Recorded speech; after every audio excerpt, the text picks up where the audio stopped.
Good afternoon, everyone. So welcome to Humanistic class today. So it's today is not a Buddhist or Dhamma class. So I mean, please, we relax. Yeah, but it is it is our highest honor to be to have you here to give us to talk to our student today. So on behalf of the team, I would like to pay respect to you. Thank you so much for taking the time to come here and teach our student.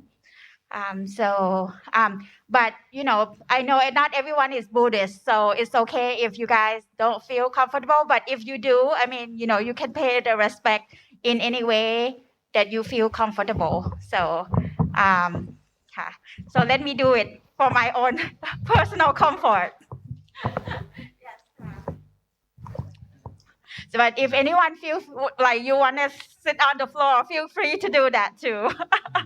But if you have back problem, don't worry about it. This is the first time that you guys will actually get to sit on the floor, being in class.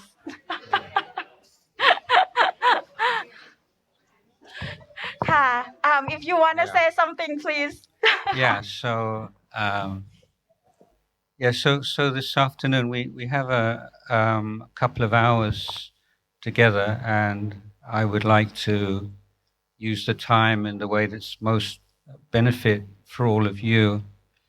So I think that maybe we can make the main emphasis on discussion and answering any particular questions, topics that you would like to bring up. But to begin with, I maybe just say a few words generally. In a humanistic medical program, why invite a religious teacher to come and address you? And I'd like to begin with just inviting you to consider the meaning of the word religion. What does that word really mean? Now, the prestige and the authority of Western culture, Western academic establishment is such that the definitions of things like, including religion, are usually coined in the West. And this has led to what I would suggest is a false understanding or superficial understanding that there is such a thing called religion. And that, for instance, you can say, well, religions are like this, and religion is like that, and I'm not a very religious person, and consider that those are meaningful statements. So if you look up the word religion in an English dictionary or even an encyclopedia, then the definition of a religion is really the religion with which people in the West are familiar, with the assumption that this is a universal definition. So for most of you, I think, are Thai, and I always think it's interesting how the word universal or sagon is often used to mean Western. So like the way of dressing, if you dress in a Western suit, it's like suit sagon. So this is part of the what you call cultural imperialism. It's this creating the idea that the default mode of everything that has real meaning is the Western mode, and everyone else is sort of catching up and trying to be like that. And so you're your country or your culture so is judged to the extent to which you correspond and that you follow that default mode. And this is also in the realm of religion. So from my point of view, there are different families of religions, and so certain statements you can make about one family of religions are not necessarily valid for a different family of religions or different species even, we might say. So the religions that people in the West are familiar with are what we call the monotheistic religions, Christianity, Islam, Judaism. And this family of religions all grew up in the Middle East. They share some of the same books, and they share essentially the same idea of what a religion is. And to sum that up most simply or succinctly, religions are belief systems. And you may have observed often the word religion and the word faith are used interchangeably. They're considered the same thing. You can say the Christian religion or the Christian faith or the Islamic religion or Islamic faith. So faith is absolutely central. And the more faith you have, the better. There's no such thing as too much faith. Now, that is, I say, a model for one particular type of religion. But the religions that grew up in India, specifically Buddhism, are not belief system. Buddhism I would characterize essentially as an education system. So this is a very important distinction, isn't it, between a belief system and an education system.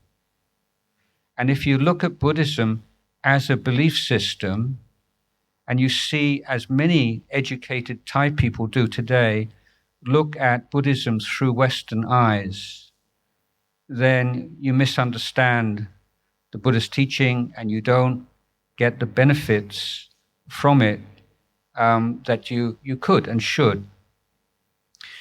So to give you an example or some, to expand upon that a little bit, in the Buddhist teaching, there is a very interesting word called Satchanuraka or Satchanurak. And that word can be translated into English as caring for the truth. So how do you care for the truth?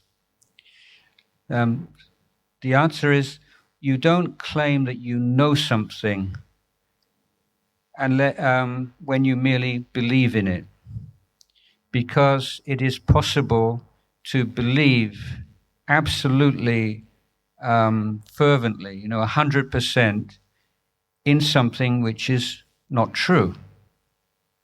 So let's just consider that statement for a moment. Even those people who are members of the faith-based religion would have to acknowledge that everyone outside of their religion, even if they have 100% like iron, rock solid faith in their religion, believe in something which is not true, because the only people who have the truth are the people in their religion.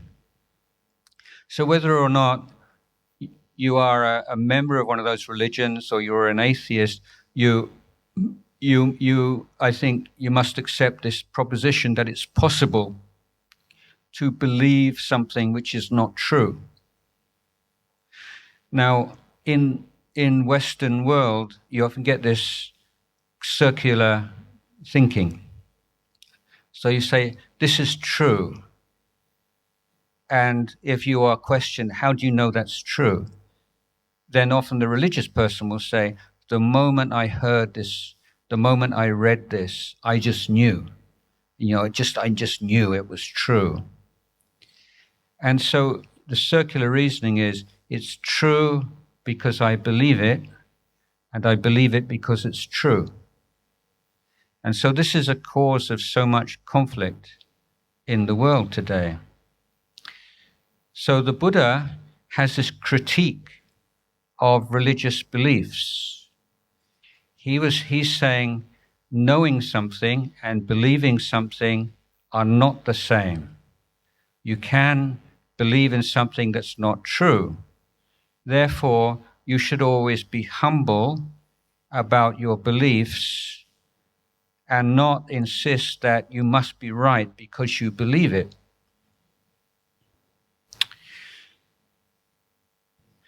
So in the Buddhist teaching, faith is taught within the context of an overall development of the human being, or this education system.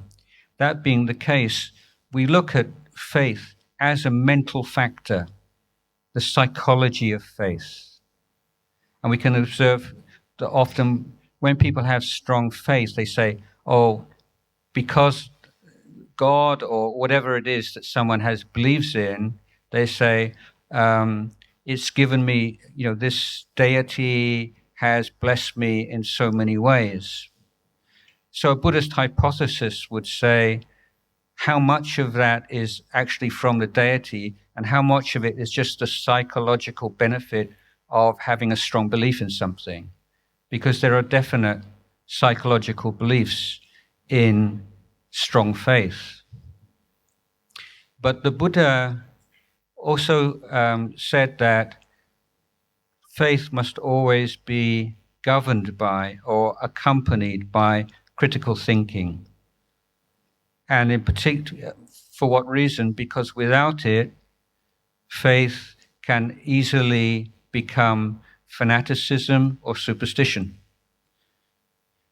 So faith has a value, it has a role to play in this Buddhist education system because faith clarifies.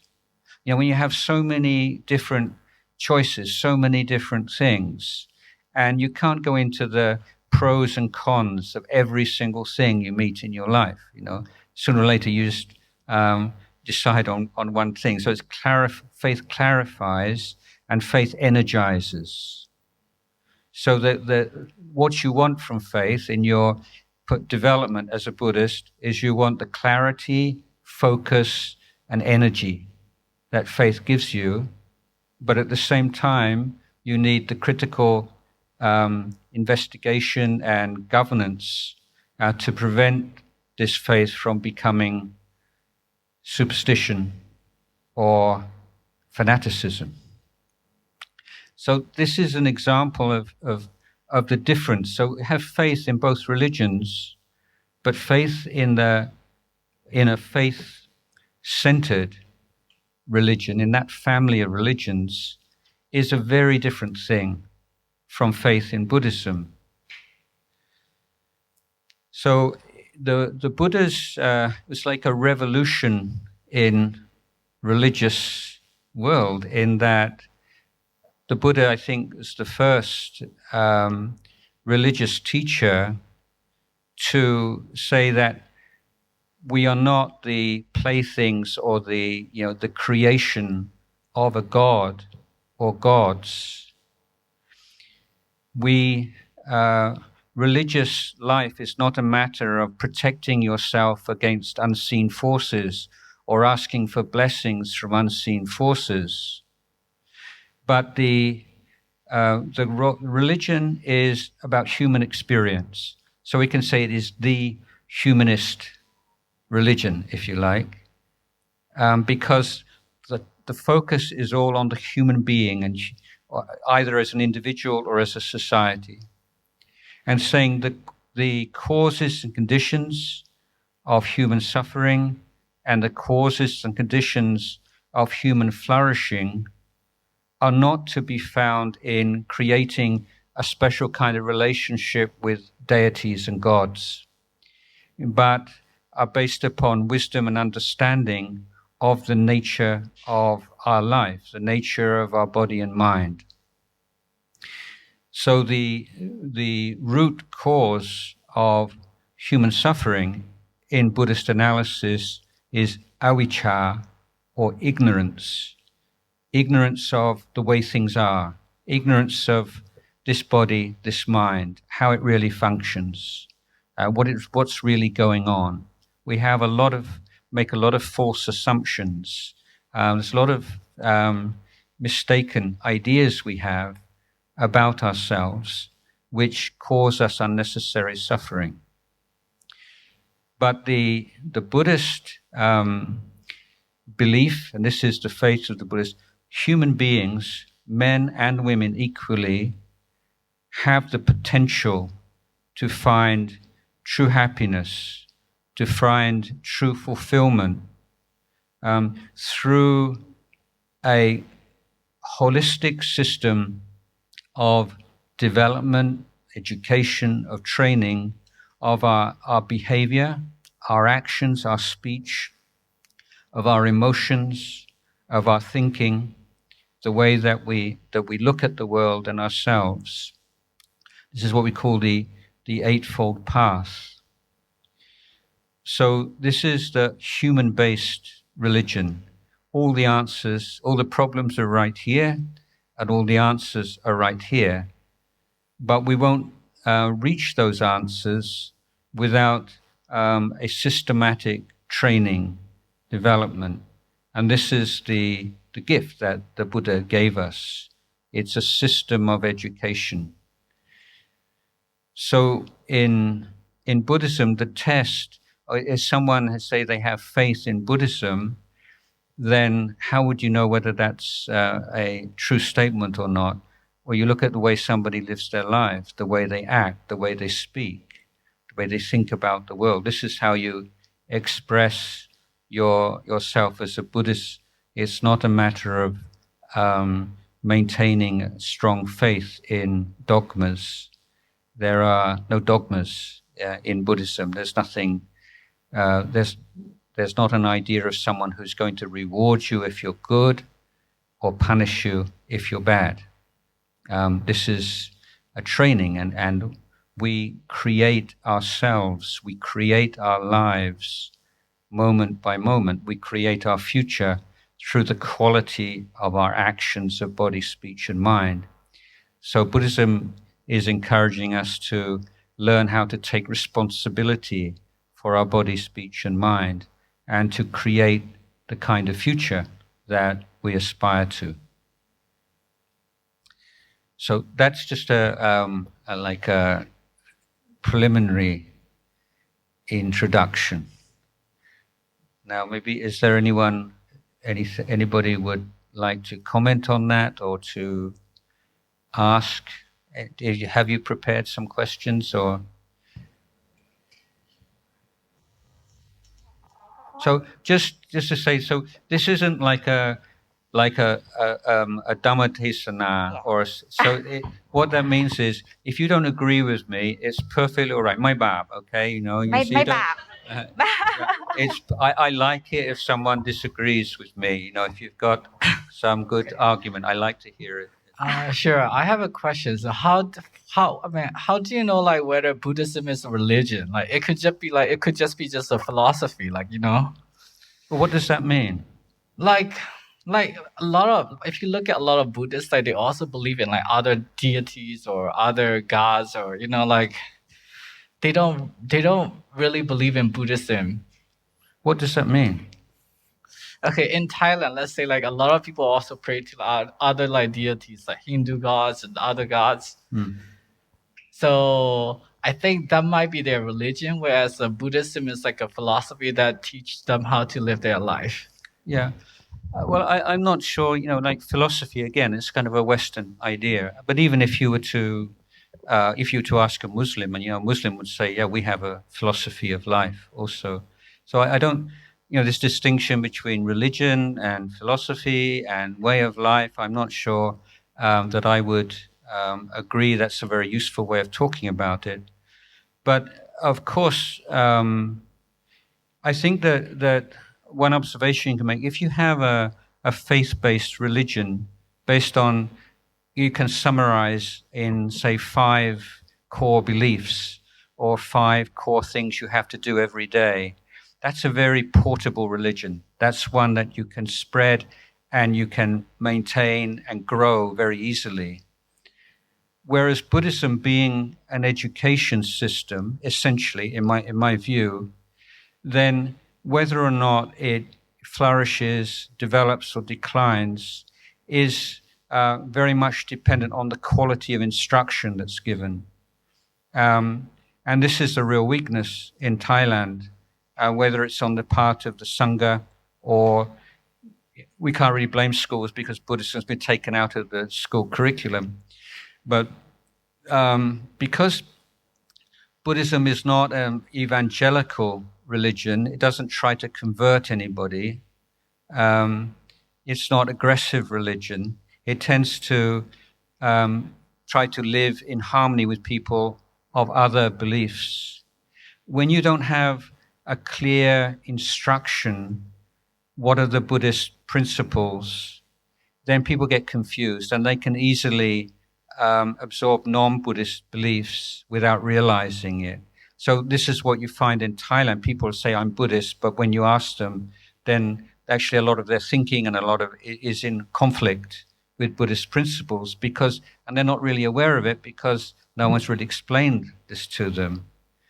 But and don't forget that in Thailand, Thai people were animists for thousands of years before they became Buddhists, and then there was a strong Brahmin influence before.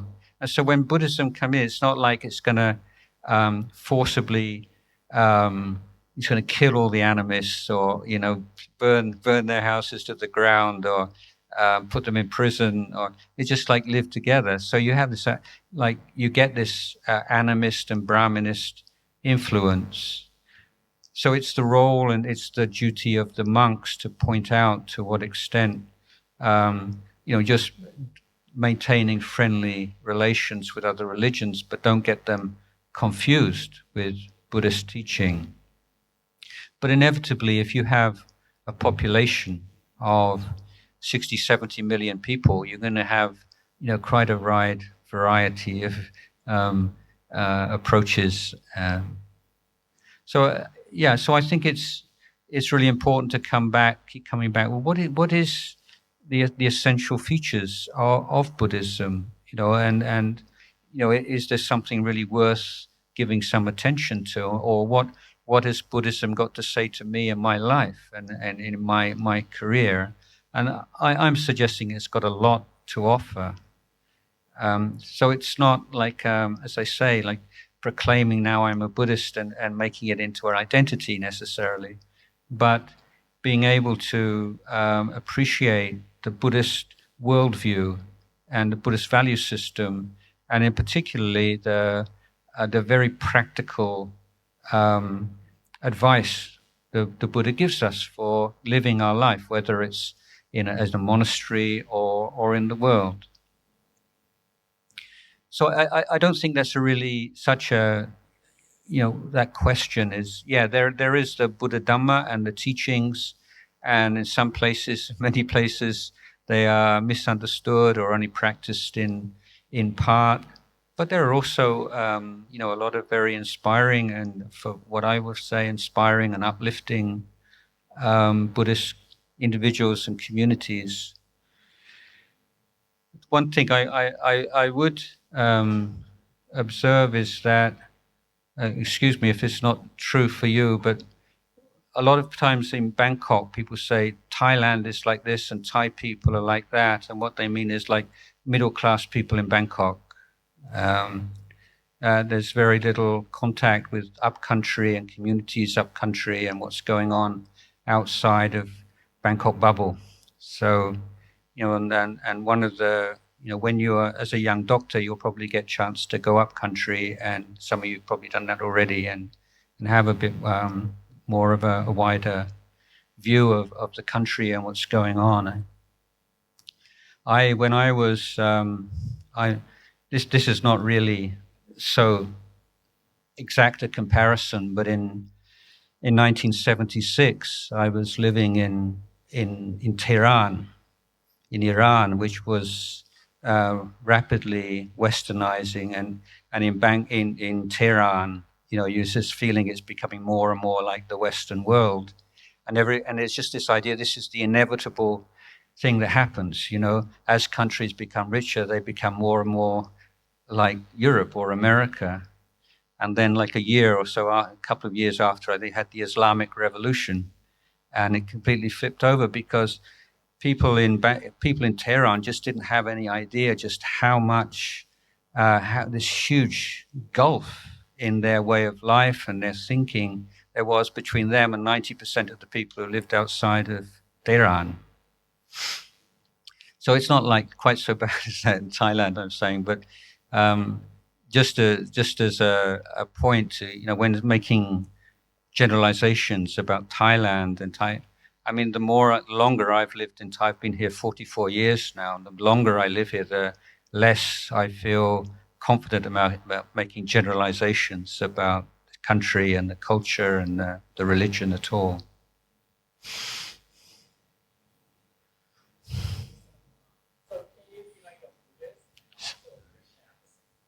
I'm sorry, I can't hear. Hello, yeah. So can you be like a Buddhist and also a Christian at the same time? I would say no. No? No. Because if you're a Buddhist, according to Buddhist teaching, you need to have the right view, right mindset and everything. If you follow everything and also you believe in like a God, like a supreme being, is it wrong? Well, I mean, if you're a Christian, you believe that there's a creator God, you believe that Jesus is his son who sacrificed, and as a Buddhist, those kind of ideas are not sustainable, I think. I mean, I think that a real problem for, I don't want to get into too much talking about other religions, but the abiding problem for monotheistic religions like Christianity is, how do you put the world as you experience it today together with the idea of an all-powerful, all-loving God?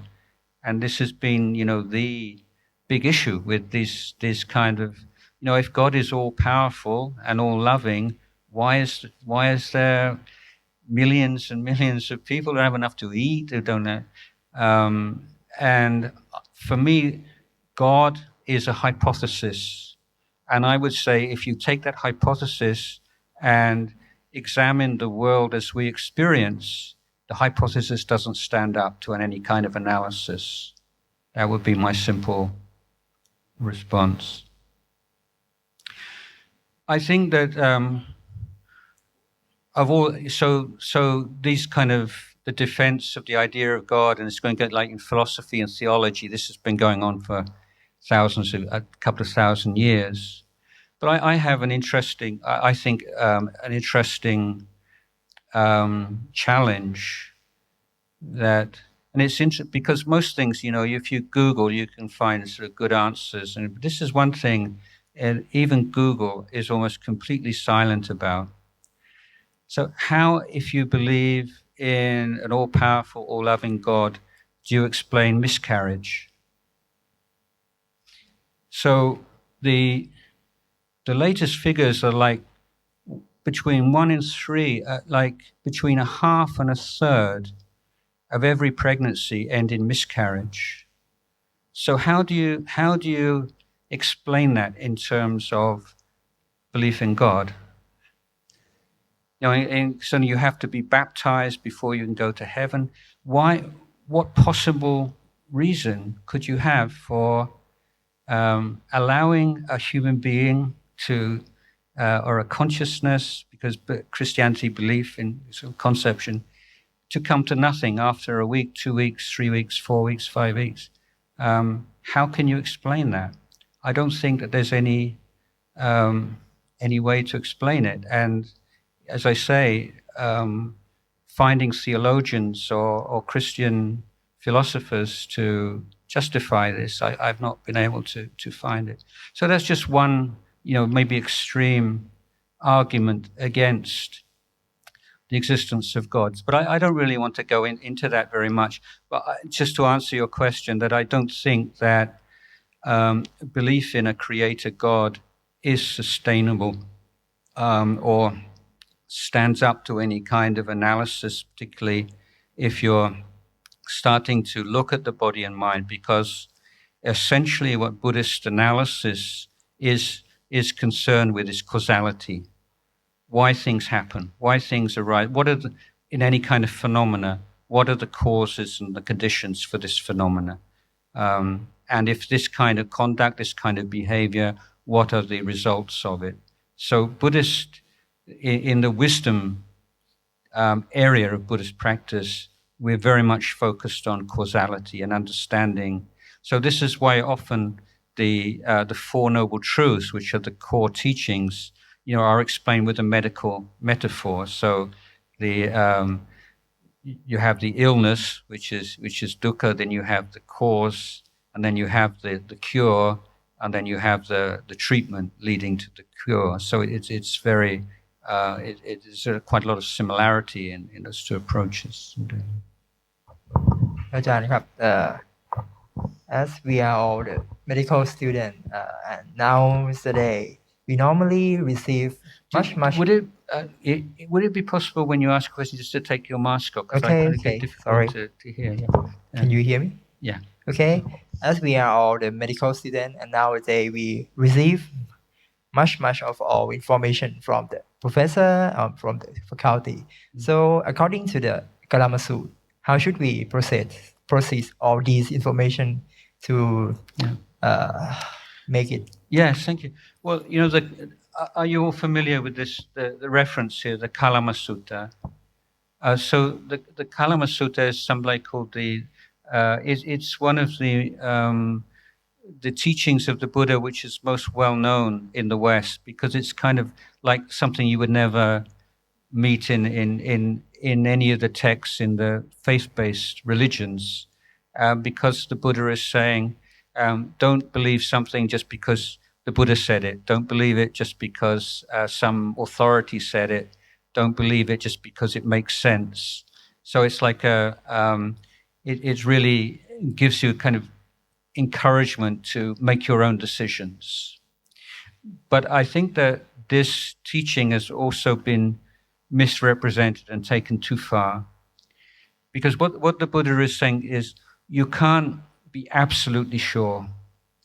It's not like because the Buddha says it, therefore it's true, you don't have to think about it, or because a religious teacher said it, or because it's in a book that everybody accepts and so on.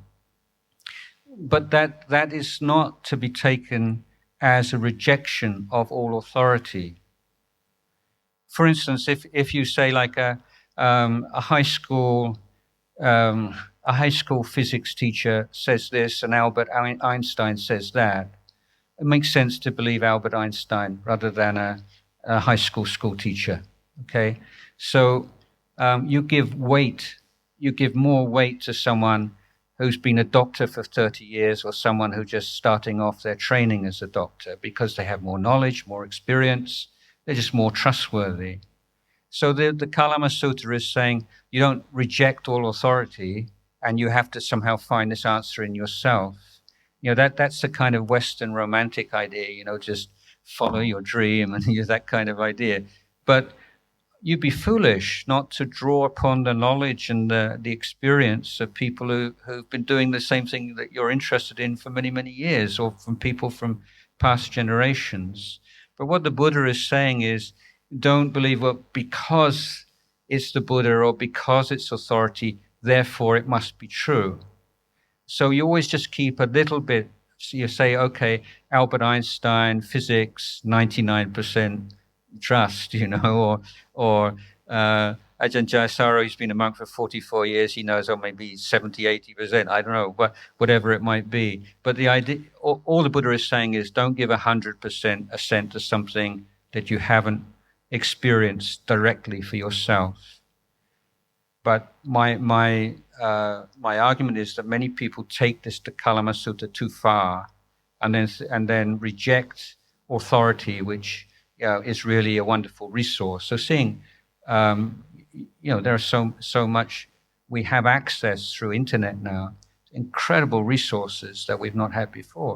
And you have, in an institution like this, you have access to wonderful teachers who, have so much to share with you. So, why reinvent the wheel? Why start from zero, when there's so many people to learn from? So, first of all, I want to say, I really appreciated the insights in comparing Buddhism to monotheistic religions. I was particularly interested in the point that you said about how Buddhism doesn't have a reward or punishment system, because at least possibly in my limited understanding, I feel that a lot of karma, or what we say in Thai, bun, that kind of feels to me like a reward system in itself. And it motivates a lot of the religious actions of Thai people, whether it's we want to tak bat, just to tambun, or if, for example, when we discuss meditation as ได้รับอานิสงส์บุญมากกว่า you receive more buñ from that as opposed to การทำทาน, so giving out things. So I was wondering exactly how that comes into play in this. Yeah, so first of all, what key teaching of the Buddha, one which sounds very modern, is the Buddha is encouraging us to create some balance between perceiving things as content and as process. Most things content is what draws you in, and we focus and we're obsessed with content. But Buddha is teaching us to look in terms of process. Okay, so one thing I say is our life, we are verbs. It's only compare with language. This body is a verb. Your mind is a verb. It's not a thing. Or consciousness is a verb. It's not a thing. You don't have a thing called a jitta, or you don't have a thing called a body. All you have is processes. So some processes are very quick, like the mind. You can see it changing all the time. Whereas the body, much slowly, you can, certain changes you can see in terms of, you don't drink anything for a while, you start to get thirsty, you get hungry, or you get tired, and certain physiological changes you can map, in real time. Others, in terms of aging process, for instance, it's longer, you can't see it on a daily basis. So we're talking about, but this flowing nature of phenomena is not random. And we as human beings, we can understand, we can recognize the nature of this flow. And we can, to a certain degree, affect that flow. So the Buddha's insight into karma is really insight into causality and moral causality. So the Buddha is saying that, well, let's start off with a physical example first. If you put your hand into a fire, it's going to burn your skin. Okay, there's nobody punishing you for being so stupid as to put your hand into the fire. It's not somebody saying, right, now I'm going to pay you and teach you not to be so stupid in future. It's just, this is the nature, this is what happens when human skin comes into contact with fire. So it's a natural process. And the Buddha says this flow of natural processes also is true on the moral sphere, in the moral sphere, in the spiritual sphere. Now, okay, so spiritual and psychological often, it's not so clear to distinguish between them. But let me give you an example of bad karma, for instance. Let's say you're working together in a group and you're kind of stressed out, and there's one person who's not pulling their weight in the group, and their behavior is kind of obnoxious sometimes, and you really think you sometimes you just want to shout at them, and you just bite and grit your teeth. And let's say that one day, for one reason or another, you had a really bad day, really stressed out, he acts particularly badly, and you lose it, and you shout at that person. Okay, so that leap from not saying anything to saying anything the first time, maybe that's quite a big distance. It's taken you like a few months before you get to that point. But notice how now you've done it once, you've created the likelihood that you'll do it a second time. And it's much more likely that you'll do it a second time after you've done it a first time. And if you've done it a second time, it's even more likely that you'll do it a third time. And so this is how we create ourself and our life and our relationships through these decisions that we make and through these actions. So from being someone who doesn't express anger, you can become someone who expresses it very easily simply by allowing this habit to develop. So this is the law of karma. This is how we can. This is the one area of the law of karma that we can see very clearly. How if you determine to act or to think in a certain way, and you do it consistently, it changes. And until 20, 30 years ago, the idea of neuroplasticity was not accepted by medical establishment, and now it's been, I think, proved and agreed that the brain changes through behavior, and so that's karma also, even on physical level. And the so neuroplasticity. So I don't know if you study that. Is that part of the course? Yeah. Sorry. Not reached that point yet, Ajahn. Yeah. Well, just like one of the really cool kind of experiments they did was, for instance, they had somebody playing a musical instrument for a few minutes every day for a long period of time, and then the area of the brain associated with that coordination of the brain and the fingers grew. It changed. It was plastic. It's like it's not fixed. So that's okay. That's not so amazing. But what's amazing is that in the control group, they had another group of students who just imagined they were playing music for 5 minutes. And their brain changed. And similarly, this may be comfort to some of you, just imagining that you're exercising actually has an effect on your physiology, on your brain function. So this is karma, the whatever volitional action, either expressed physically, verbally, or in the mind, has a result. It has consequences, and the consequences are in harmony with the causes. So in Thai we say "tam di dai di, tam chua dai chua," but it's a more accurate phrasing of that was "tam di dai kwam di, tam chua dai kwam chua," because every time you do something good, you just increase the power of goodness in your mind. Every time you do something unkind, selfish, then you increase the energy, the power of that selfishness, that unkindness in your mind. This is the law of karma as we appreciate it. So it's what I was saying, there's not someone up there in the sky, rewarding you or punishing you.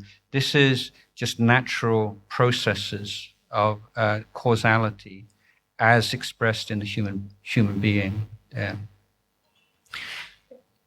In terms of making, so this is a little bit more kind of Buddhist, isn't it now? But let's talk about making merit.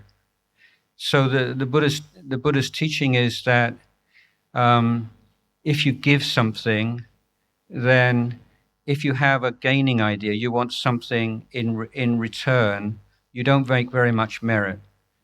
The less desire you have for some kind of reward, whether it would be a material reward or even some praise or good reputation, then the less merit there is. So the more you're free, then the more merit there is.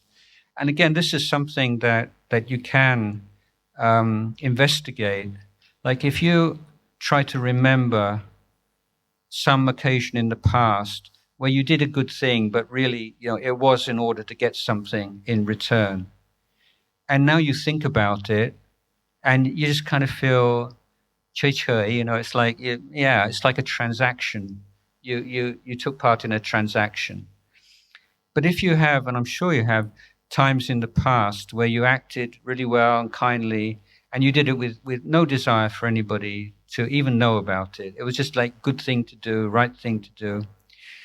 But now, if you recall that, even like after a year or 5 years or 10 years or 20 years, the moment you think about it, you just feel good. So that's the psychological, expression of bun. And if any of you go into palliative care, so the Buddhist palliative care approach, this is one of the main things that we would teach people at the end of their life, or encourage carers to get people to recall the good things they've done in their life. Because for most people who've never meditated in their life before, to expect them, like at the end of their life or in a lot of pain, and just to meditate on Buddha or something, it's just too much. But asking someone to recall the good things they've done in their lives, the things they feel most proud of, the kindest things they've done, it just bring up, even at the end of life, can just bring up so much joy and peace into their mind. So that's we call the Arya Sap. This is like the sort of noble treasures that you accumulate when you act well, act kindly, act with love and generosity, and you remember that's a resource that you can make use of throughout your life. If you're depressed, if you're downhearted, and just recall the good things you've done in your life, immediately you can feel better. Yeah. So are you saying that there's no heaven or hell in Buddhism? No, I'm not saying that. But it's not something that you can experience right here and right now, is it? But going back to the Kalama Sutta, then so if we look in the Buddhist teachings, there are many references to other realms of being. So how is that, like, say, as a humanist, let's say, how do you relate to that? Well, my take on this is, well, let me give you a simile or an analogy. Let's say you were born in a country which is very flat, like Holland or somewhere like this. There's no mountains at all, completely flat, and sort of the biggest landform we've ever seen is like a hill of maybe 200 meters high or something like that. And then one day you just suddenly find yourself in a strange place. You've just been transported, and you don't know where you are, but you've been given a map. So you open the map, and you say, well, how can I trust this map? Yeah. So I don't know where this map's come from. So you walk along, and you look to your left, and you look to your right, and the map says there's a forest on the left. Yeah, there's a forest. The map says there's like a lake to the right. So after you've been walking for a while, this is a pretty good map. And then let's say you've been walking for a few hours, you're tired, and you sit down, you open up your map, and then you see way up there's something called mountains. What's a mountain? I don't know. And it says it's like 5,000 meters high. And everything in your personal experience says that's impossible. I can't imagine it. That can't be true. And then maybe you have a kind of dialogue in your mind. You say, well, is it really possible that this map could be so accurate in this part and so completely inaccurate in that part, given that it's just one map? So the approach I'm suggesting in Buddhism is there are so many teachings of the Buddha, from the Buddha which you can put to the test in daily life very simply. And if you do that, then you start to develop a trust. This is a trustworthy teacher. This is someone who's wise, who knows what he's talking about. So then when you get teachings that are just completely, I just can't, it's heaven, hell, it's just too much for me. So, well, given that the person who's talking about these things is really trustworthy, I just take it on trust for the time being. I'm not saying I believe in it, but I'm just saying this is teachings given by someone who's really trustworthy. So out of respect for that person, you just take it on board for the time being. But you're all to keep this satyanurak. You say, I don't really know. Is there heaven? I don't know. Is there hell? I don't know. But the Buddha, whose teachings just make so much sense to me in all the other areas of my life, that I'm taking it on trust for the time being. So it's like a working hypothesis for a scientist, you could say. Mm.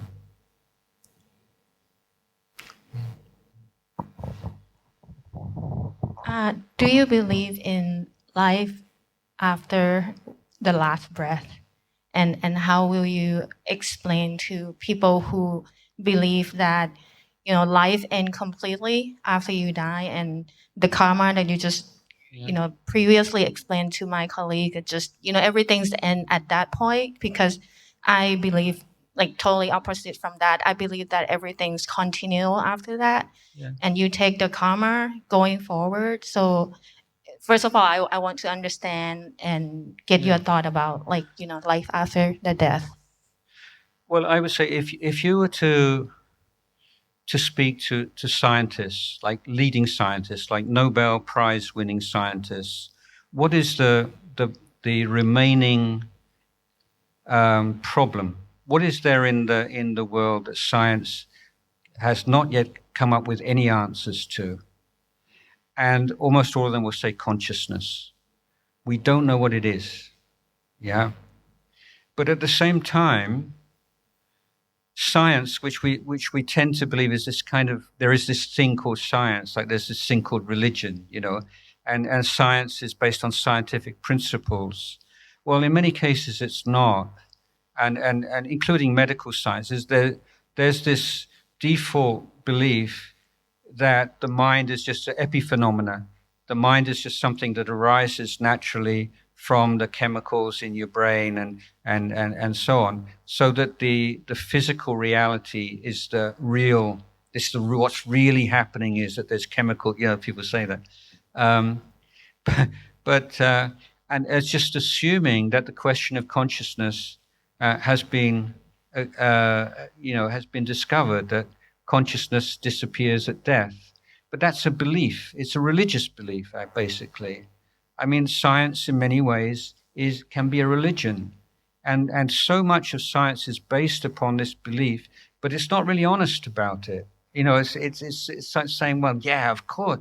Yeah, and then you speak to scientists who have that, and you say, yeah, we'll find this out. We're not quite there yet, but we'll find a way.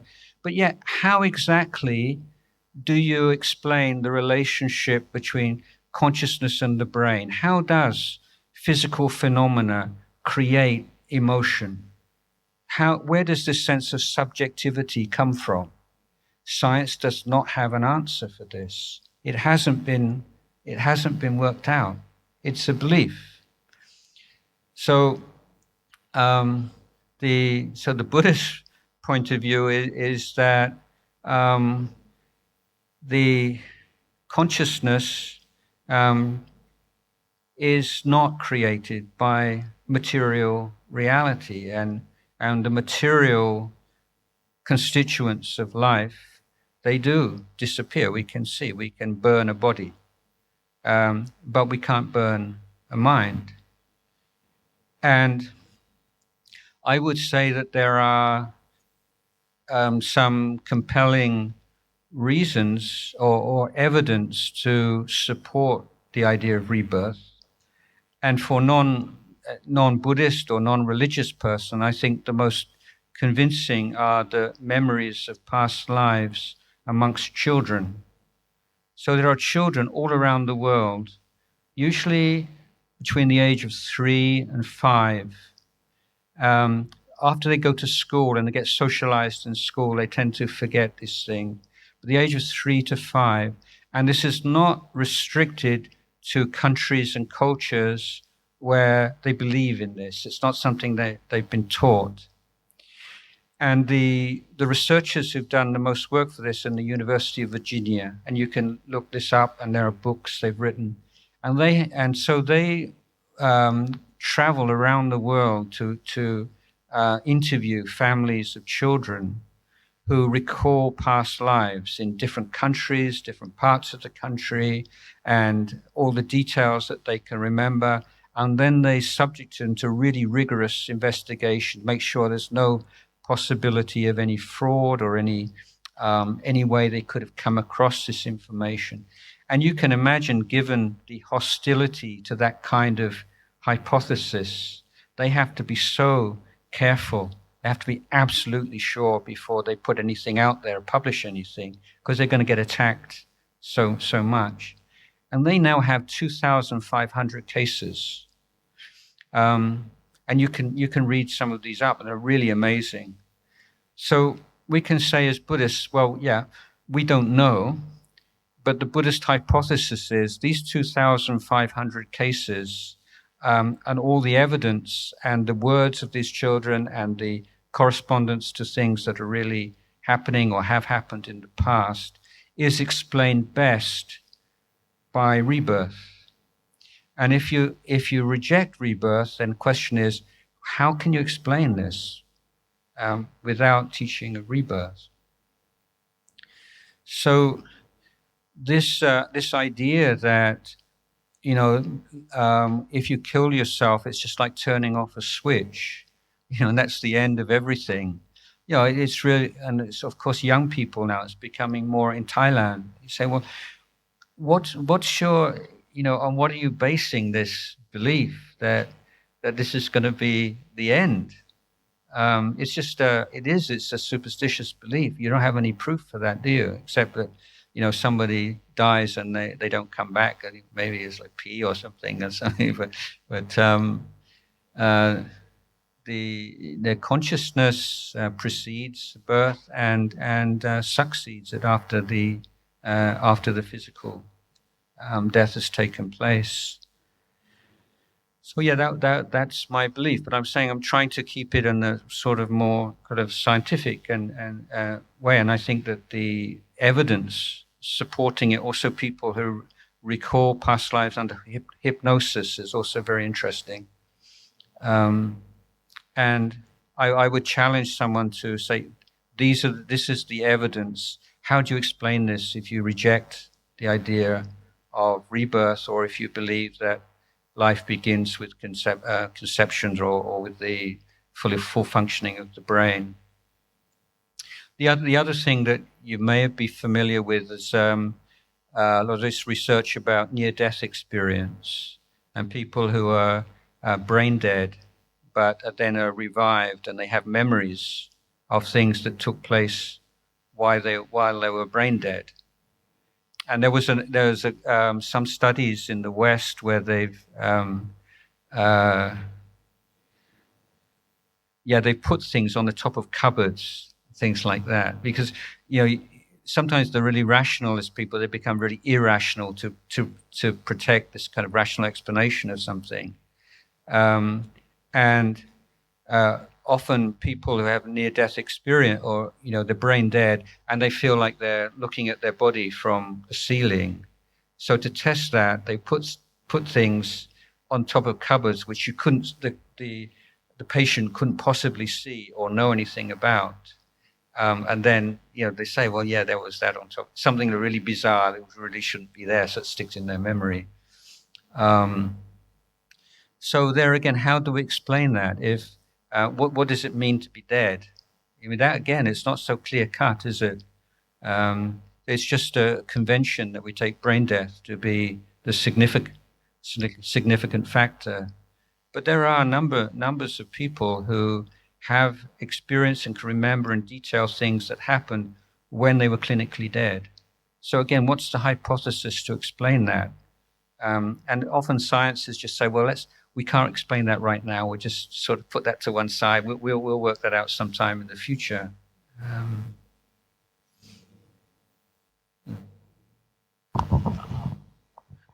To continue about life and death questions, actually nowadays a lot of countries the interest in terms of choice of death for the patient, and also for example the less state of cancer patient or patient that feel that they loneliness is maybe severe depression, and for the Buddhist belief, we think that we have to save our life, and as the doctors, one of the goal we have to save patient life as well.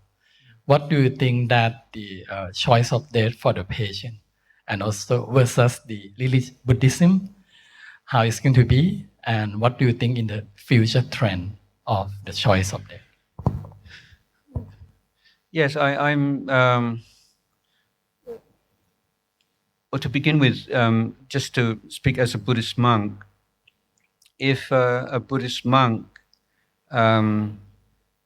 advises either abortion or euthanasia, and someone was to take their advice, the monk would be parajika. He would be no longer a monk. He would be expelled from the monastic order, considered to have committed murder. So the euthanasia is considered murder or the taking of a human life from Buddhist point of view. I think that, as you know, so this is going on to abortion rather than euthanasia, but it sort of covers the same ground in many ways. There's huge debate in America or in like belief system cultures, about the women's right to their own health and making choices for themselves, and they shouldn't be told what to do, and Christian beliefs. And as Buddhists, we do believe that life begins at conception, so that would correspond with Christian belief. But it seems quite obvious that in the first trimester, you're talking about something very different from the third trimester. Like a cluster of cells and more or less fully developed. So recognizing this is not one and the same thing. But the Buddhist approach is to say that taking any life is karmically significant. It's bad karma. So even in the case of rape or incest or something like that, it's still taking a life. And you should recognize that. But now it's up to you. You need to think about this carefully, and you need to put yourself in a calm state of mind where you can look this through. You need to speak with everyone else involved and really reflect on this. But in the end of the day, if you make that decision, that's your decision to create that bad karma and to take responsibility for it. And if you decide, well, yes, it's bad karma, but it's preferable to the alternative, that's your decision. But as Buddhists, you have to make very clear that it's not just your body, it's not a private, there's a life there, there's a life involved. So this is kind of middle way for Buddhism. So we say euthanasia, yeah. Euthanasia makes sense if there's no rebirth. It doesn't make much sense if there is rebirth. So it is the taking of a life. And I think in terms of euthanasia, I think there are many more worrying aspects to it, because what they call assisted suicide in the West. Now, it started off like somebody who's in last stages of an incredibly painful illness, and well, why prolong this? Just stop the suffering, and for many people that's a good reason. But now, I've read about occasions where someone gets the first diagnosis that they have ALS or something, and that in the future they're going to be like this and this and this. And so, well, let me just go out with a bang now, have a big party and say goodbye to everyone. So it's not the suffering hasn't even started yet. So, how far back do you go? And where are the criteria to develop? But what I think is really worrying is the case of elderly people. We're moving into a world where there are more and more elderly people, and elderly people old people already now worrying all the time about being a burden on their children. All the medical costs and the time, they feel guilty and they feel bad because, and once you popularize the idea of euthanasia, and they say, well, old people, what do they do? They're just a burden on the world and on society, time to make way for the younger generation. And I could see that happening, this sense of start to say, well, your life is worth more than that life. And old people's lives, they're old, they can't do anything, they're just sitting around in a chair all day, and they're just, not contributing anything. Why hang around? So I think that with mercy killing or euthanasia, the assisted suicide, that's like the thin end of the wedge, and there are some really worrying and I think unfortunate consequences from agreeing to that. I think in the situation where someone's being kept alive on a machine or something, there again, that's something that you have to. It's a decision to be made with everybody involved, and yeah, it is come up, but it's not a heavy comer in the same way that sort of killing someone out of greed or hatred or delusion. There is the factor that it is done from compassion, and that there's no way that person is going to get better. But nevertheless, at the end of the day, it is taking a life. So you have to take that on board and consider that as part of your reflection. I think I'd like right now, as time's getting on, I'd like to sort of move it a bit more to like your daily life and your stresses and strains and what you're going through on a daily basis, and how to increase your quality of life or to decrease the stresses that you feel you're under. Is anybody anything they'd like to bring up about that? What's let me just make one point that I think that most of us, I think all of us, have some core values and good idea of what's right and what's wrong and what's good and what's bad and so on. But what we have to acknowledge is that these things are with us when there's no real pressure upon us. But in moments of crisis, we tend to forget all of our values. And then when the crisis is past, then we remember them again. So this is the dilemma, isn't it? It's not that you don't know what's right and wrong. It's that how can you access that?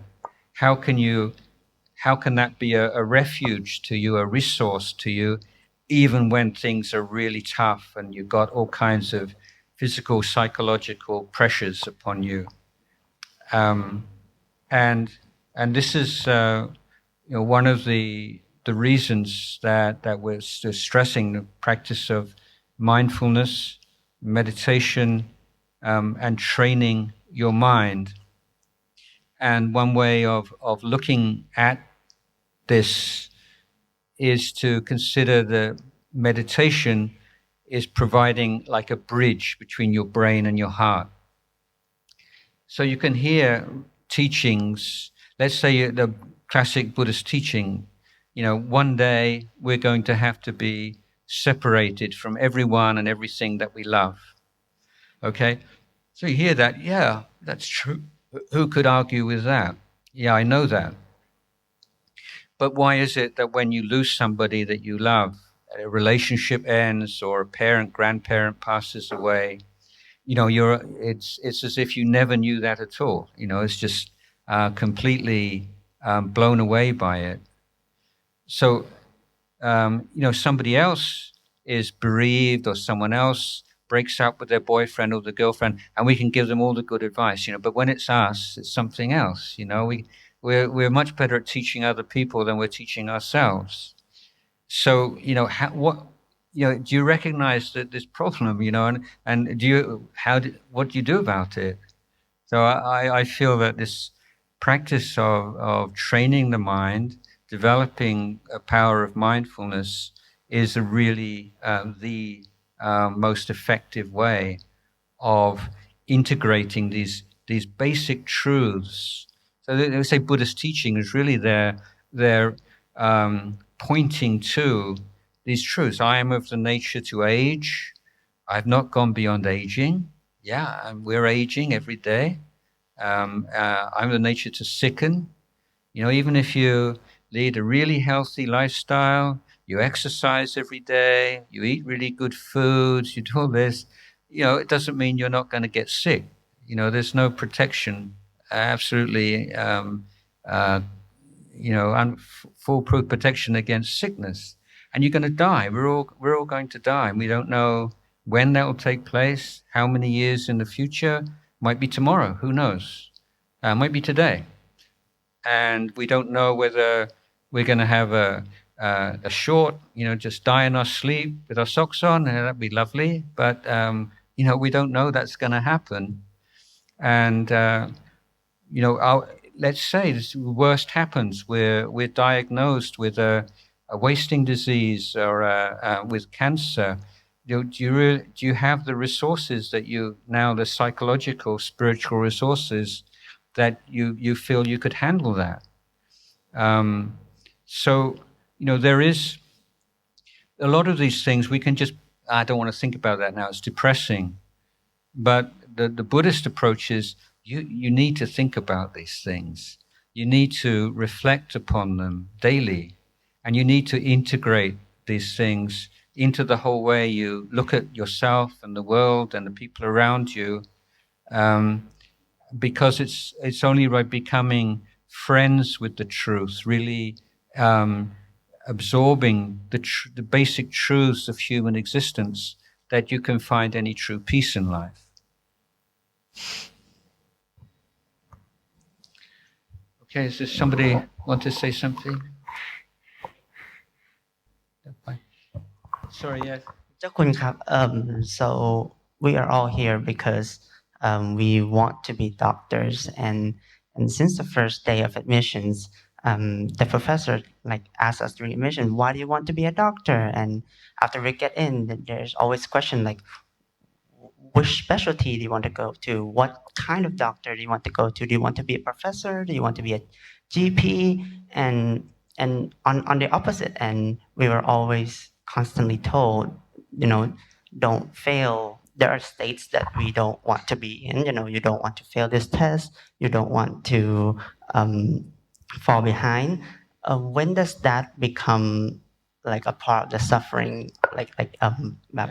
ประมาณว่าวิภวะตัณหาภวะตัณหาประมาณเนี้ยครับ when does that become a suffering? Yeah, I think there's a useful distinction to be made between pressure and stress. I think it's possible to be under pressure and not to feel stress. And of course, that's something really interesting to do. I mean, you're never going to be in a position, especially as a doctor, where you're not under pressure for various reasons, time pressures and financial, all kinds of different pressures. So that's not going to happen. But stress is, we use the word you use, like vipavatanha, and it's thinking, or so just make a point about thinking. So we can look at thinking in two important kinds of thinking in terms of as a mental factor. Something happens in your mind. So you hear a sound, okay, say sound of a bird, and then something happens, something pops in your mind. Oh, there's a bird singing outside the window.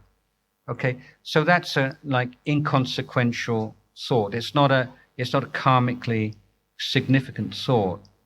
But then you think, oh, that bird, that's such a lovely bird. That reminds me of that bird that was singing outside of our hotel when we were on holiday last month. Oh, what a great holiday that was. Do you remember we went to that restaurant and that meal, I really like Italian food. It's just so great. I wonder whether we could get some, and your mind just go off right halfway around the world within a matter of a second. And this, so you have this initial thought, it's like a trigger thought, and then you have the thought that you create something out of it. And that creating something we call kitbrungdak, okay? So the part of the mindfulness is being present to your experience. So when you have that kind of trigger thought, you don't necessarily have to just grasp onto it and brungdang. You don't have to create a story out of it, particularly if it's a story that's depressing or creates anxiety in your mind. You recognize it as a thought. And so this is one of the most important skills, life skills to learn. And you can summarize it very simply as like recognizing a thought, as a process, as something that happens. It's an event. It's a mental event.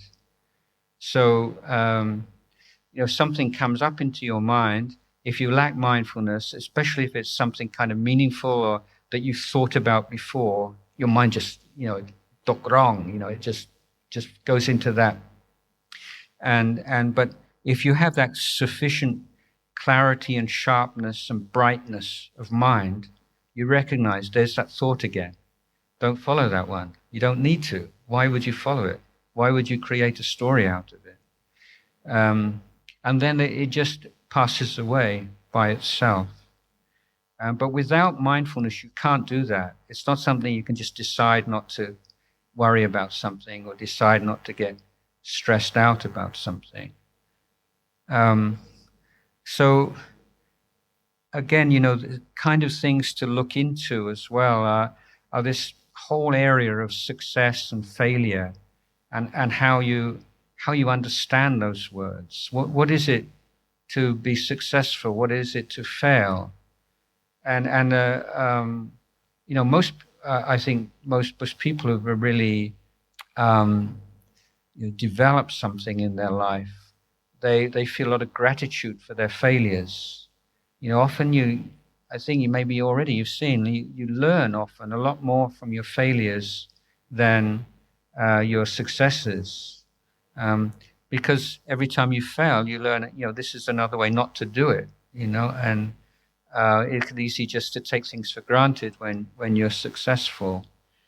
And also to see how what happens in your heart with success and failure. If you've been brought up in a family or a school in which parents or teachers have tied your sense of your self-worth, or even how lovable, how you are, according to how successful you are, there's then you can be really triggered by that whole sense of failure. And there's what's her name?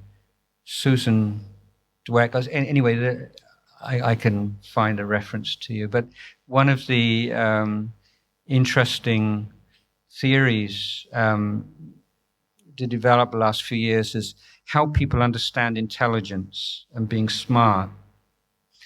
And there are real drawbacks to considering intelligence as something you have, or do you think, I am smart? Psychologically, that's disastrous, thinking you're smart. One of the experiments they did with this, they gave a whole number of students these psychological questionnaire, like 100 questions, and they smuggled the real question they wanted is, do you consider yourself smart? Okay, and then they had these students go into another room where there was a test, and they made it easy to cheat, and they had cameras, and so what they wanted to do was to see the correlation between cheating and this labeling oneself as smart. And the students who considered themselves smart were much more likely to cheat than the others, because exams become not just a test of how much knowledge or what you know, but it's of who you are. And so there's that kind of stress that comes, and so before exams, the stress of this is a test of me and my worth as a human being, and then if they fail, the depression and the suffering is like, I'm a fake, and I've proved that I'm not what I think I am. And so the advice given, and this very like Buddhist advice, is you look at intelligence as in terms of process, and it's something, and exams are passed not because you possess something called intelligence that you have to express, but because you're putting in the work and the effort, well-focused effort into preparing for the exam.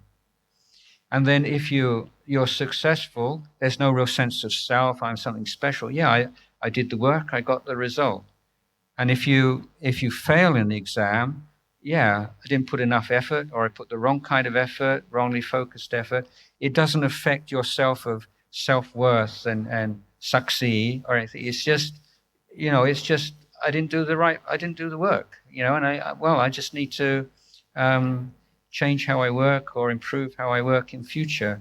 So I say there's the pressure of exams, but not necessarily the stress that most people associate with them. So much of that stress is about the way that we hold the exams, or the way that how we consider what exams are and what they mean to us in our life and our standing in our community or in our family or something like that.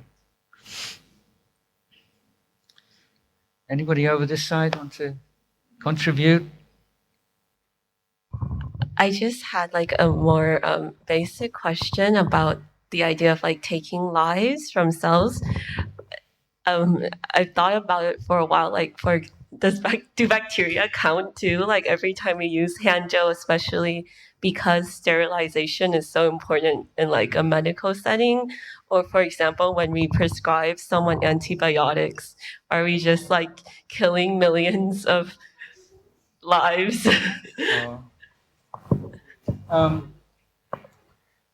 Yeah, I think the Buddha is like very reasonable about these things.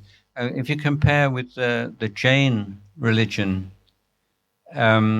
which appeared in about the same time, the founder of Jain religion was a contemporary of the Buddha, I've been tudong in India, I met like Jain monks, and the Jain monk they wear masks all the time, so not so different but in order to prevent small creatures coming into their nose, every time you breathe in, you kill creatures. I mean, you kill things with life just so every time you inhale. Or you drive a car, how many insects are gonna die when what are you gonna do? Stop driving, stop breathing, you have to draw a line somewhere. And so that this microbes and bacteria and things like that are not considered karmically meaningful. It's not mebab. But with small creatures, then like ants and things like that, then we have to be very, very careful as much as we can. So anything you can see basically with your naked eye.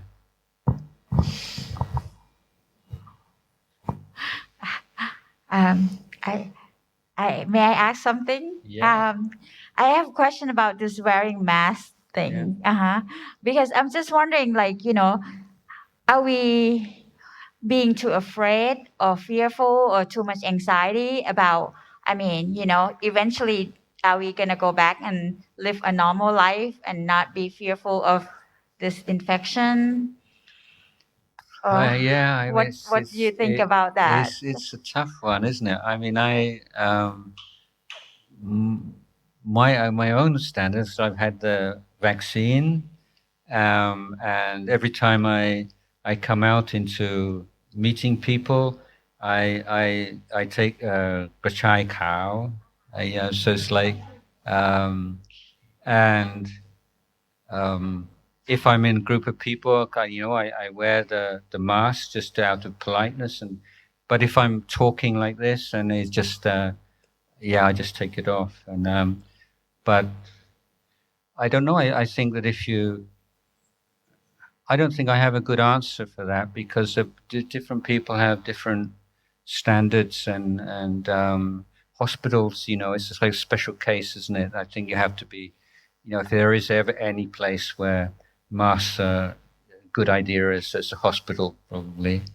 But if everyone's had like the 80K, and you've had the vaccines, and you've taken the test, and you're with other people who also, then for me taking off masks is okay. But again, you just have to, it's a group decision, isn't it? And just to decide on what everyone feels comfortable with.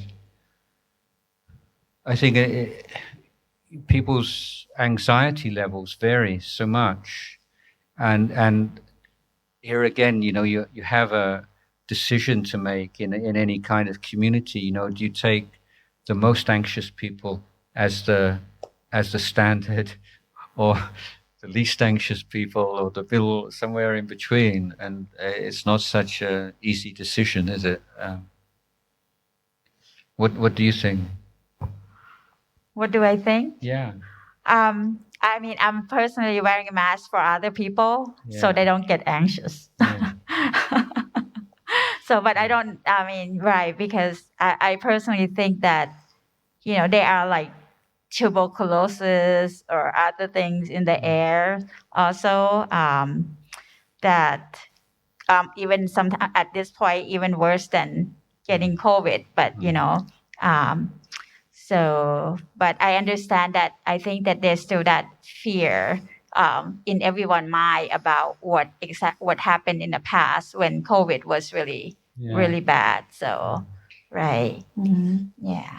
I was speaking to someone, an old friend of mine, a few days ago. He's a really smart guy, and he believes that there's no such thing as viruses. It's never been proved that such a thing as a virus exists, and that virology is a fraud. And so his suggestion was, don't go into virology, because you'll be out of a job soon when they expose the truth about viruses. But so many different opinions. What kind of work was he? Pardon? What kind of work does he do? He's a monk. Yeah. Oh, he's a monk. Right. Reads too much, I think. Yeah. I just think that sometimes, what you compare the Western world. The science, sometimes science like to think that they are superior because it's something that can be proved or disproved, but in a lot of way, it is not really. I just feel like sometimes this day we sometimes go too far to say that, some personal experience, cannot be accepted, because until it actually can be proven by science, it doesn't exist. And I think that, there definitely should be something in the middle about that. So I think an important thing to look at is, in any society, you have a balance between the needs of the individual and the community or the group. And you know, now American society in particular is like in real crisis. You know, like I think almost half of American population think it's highly likely that there'll be a civil war within the next 10 years. Almost half think that democracy is unlikely to last more than 10 years. So this is like huge, it's significant percentage. And to generalize a little bit, I was talking about the dangers of generalization just now, but it seems like the idea of a common ground is disappearing, almost disappear in the West. So much focus on the individual and de-emphasis on the group. And to my mind, at least, and of course I don't live there, and it seemed to me it's extreme and it's gone too far. But then you have other, like communist societies where it goes too far in the other direction, maybe like these days in North Korea or something like this, where the community is everything and the individual is nothing. Myself, I think Thailand is in a good place as a society in terms of the relative importance of the individual and the group, and something, you know, to appreciate, you know, because there is a lot of scope for self-expression in Thai society, but we still also have this warm group and community and family and support. And I think it's something that's really worth recognizing. You know, there's so many, you know, I've been here most of my life now, 44 years, but I feel there's some aspects of Thai culture and society that, you know, if you've grown up, you don't have the grounds to compare. Because when I was young, I traveled from the age of 17 and traveled all around the world by myself. I had so many different experiences and different cultures. But I would say one feature of Thai is the acceptance of diversity. I don't know anywhere in the world where there's that maturity of people being able to live with others who are different religious, different beliefs, and to live in harmony with them. You know, if you compare this with the Western world and the prejudice and the wars and violence that goes along with against minorities, and I've never seen that in Thailand. And it's unique, almost unique, I would say, and something to really, this is something to take care of, and to, you know, even when I was at school, you know, someone who was outwardly gay, he wouldn't want to walk in, you know, outside in the evening, you know, and you'd get beaten up, you'd get attacked. And to this day, you know, people, Muslims and people at times, you know, are often Asians people, black people, you know, their life is very difficult simply because of the color of their skin, simply because of their religious beliefs, simply because of their sexual orientation. And Thailand has almost been free of all this. I mean, it's absolutely wonderful. Something really to be proud of, I think.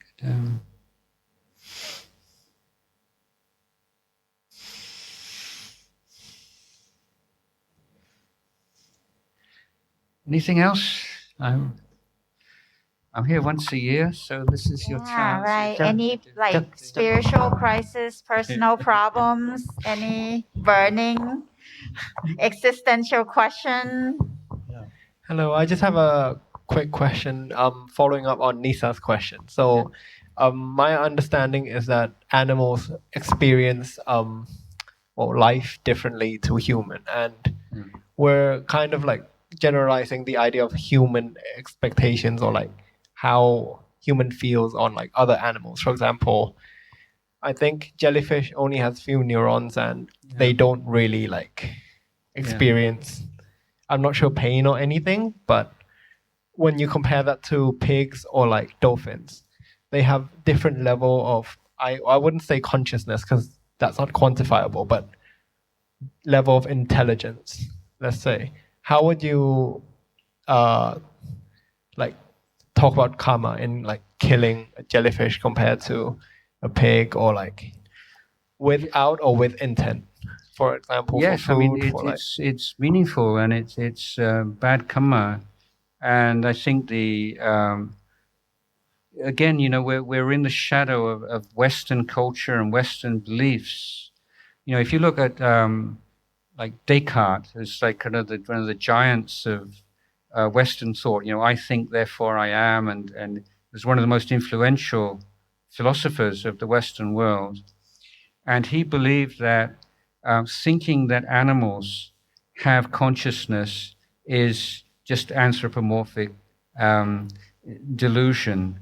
And if you kick a dog and the dog squeals, if you think that's the dog's in pain, that's just your misinterpretation. It would be just like a squeaking of an engine or of a door hinges or something like that. So the idea that animals have consciousness is a very recent one in Western culture, and throughout the 20th century, the behaviorist psychologists were really ruled the psychology departments of the Western world and therefore of the world. So there's some very weird ideas, and then also, of course, in the religions of the West, animals have been seen to be like the servants.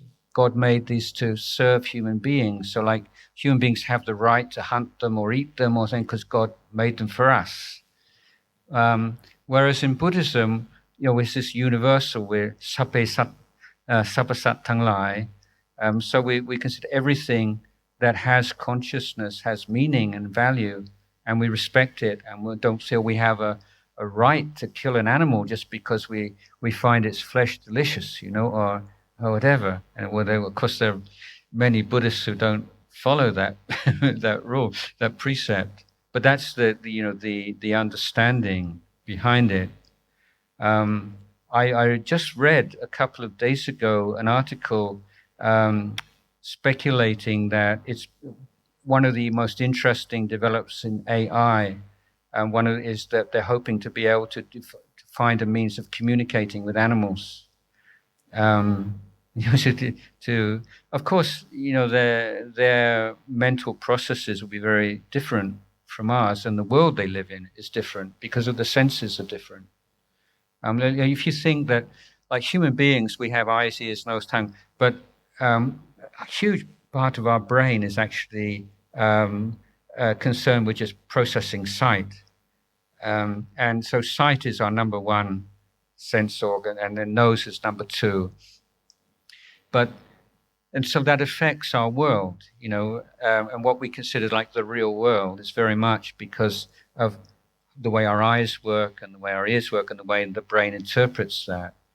But then if you have animals with their eyes on the side of their head, or like the sort of concave eyes of the insects, their visual, their world is different from our world. And if you have a dog, let's say you have like 20 Olympic-sized swimming pools, you imagine that amount of water, and you put one drop of scent or something in that, one drop in 20, and a dog can recognize that smell. So their world is a smell world. So they're living in the same world, but they're living in a dog world. But they have consciousness, and the Buddha says that it's possible for, you know, as consciousness travels through, we can be reborn in these realms as animals.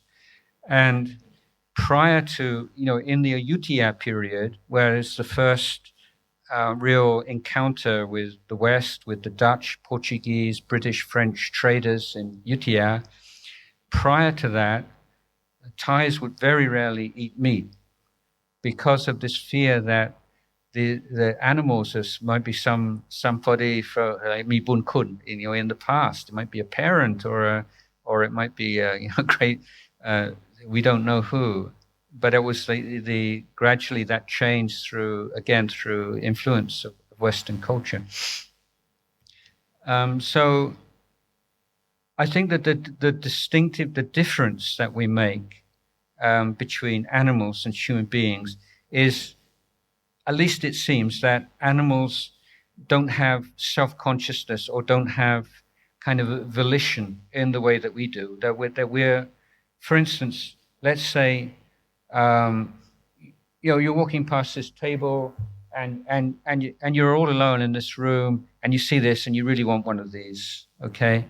And nobody would know if you took it, but you don't take it. You say, well, why didn't you take it? You want it. You have that instinct to take something that you want, that you like, but you didn't.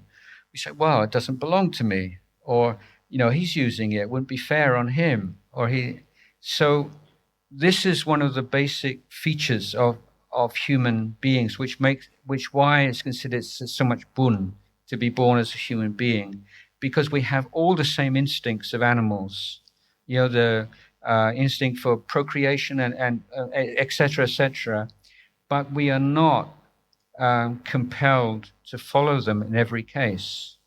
So in certain cases, for certain reasons, we can say, yeah, I really want that, but no, I'm not going to take it. And this is the basis of Buddhist morality, of C. You see, going back to what I started with, this idea of belief system, religions, and a creator God. So in those religious systems, morality is something derived from God or the deity. And you should do this, and if you don't, you're going to be punished. If you do, you're going to be rewarded. So in Europe, where you get more secular society now, and people don't believe in God, then people say, well, why should I be, if the moral system is derived from God and there's no God, well, why should I be moral? There's a real worry there. But in Buddhism, we start off with a basic question. Okay, we're living together as human beings. We all have defilements. We have greed and hatred and delusions and jealousies and all this stuff. So given that we all have these things inside us, how can we live together in harmony? What's the best way of living together given that human beings are like this? What is the basic need that we need to meet? And first answer is safety. We need, in a family or in a community, first before anything else, we need to feel safe. We need to feel we're safe, our children are safe, our family is safe. Otherwise, you can meditate, you won't get anywhere if you can't meet that basic need for safety and security. So given the fact that we get angry with each other and sometimes maybe we want to hit each other or even kill each other, what can we do to create that sense of safety? So the answer here is we make use of this feature of human psychology that we may want to do something, but we don't have to do it. And so we take on precepts. So we say to our family and people around us, yeah, sometimes, I get really angry. Sometimes I just want to slap you. Sometimes I just want to, but I promise you that no matter how angry I get, no matter how aggressive I feel, I will not abuse you physically or verbally. And when you make that commitment to your family and your friends then everybody feels safe. They're not having these really high expectations that you're always full of love and kindness. That's not possible. But you make your stand on your actions and your speech. Okay, that doesn't mean that's the end of the matter, because you're going to have to work on those, through meditation and through you're working on those, the greed and the self and all these things. It's not that it's enough just not to hurt anybody. But that's necessary condition. It's not sufficient condition, it's necessary condition. And And similarly with taking what's not given, or you're in a stable relationship, you say, okay, I'm just an ordinary guy, I see other women and sometimes I find them really attractive. But I promise you, I'm never going to act upon that. I'm never going to speak with that. It's just something that arises and passes away just because it's part of being a human being. And then, your girlfriend, your boyfriend, your husband, your wife can relax. You feel safe. You don't have to worry because you've made that. And it's a doable commitment. You can't say, I love you and I'm never going to find anybody else attractive except for you. Yeah, maybe in stories and but in real life, it's not possible. Yeah. But it's not that you don't have the instincts of an animal or of a living being. It's whether or not you act upon them. And that's where you can create societies, communities, families, where there's a sense of safety and trust and warmth, and you can grow and flourish together, even though, you've still got a lot of things going on and working on those things. Can I ask you a question?